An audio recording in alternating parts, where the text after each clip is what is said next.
sa pagtulong sa kapwa, maliit man o malaki.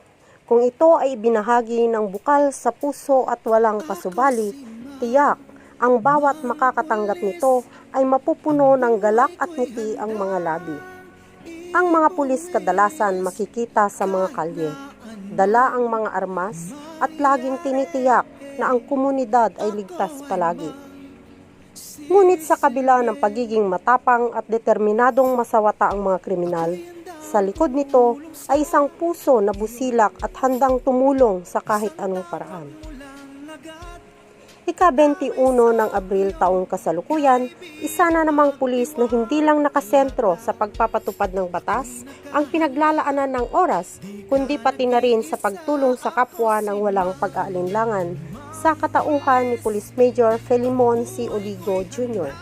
Katuwang ang kanyang pamilya ay nagpamalas ng malasakit at pagmamahal sa 230 pamilya ng Barangay Bakag, Villasis, Pangasinan.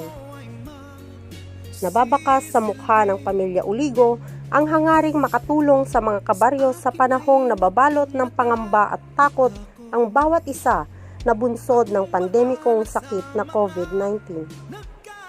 Sa kabila ng pagsubok na kinakaharap ng bawat tao sa mundo, marami pa rin ang dahilan para magpasalamat tayo. Isa na rito ang pagkakaroon ng mga mabubuting puso katulad ng pamilya Oligo. Ang pagiging mababang loob at mapagkawang gawa ay kahit kailanman hindi mawawala sa puso ng kahit sino na lumaki sa isang pamilyang busog sa aruga, pagmamahal at pagiging positibo.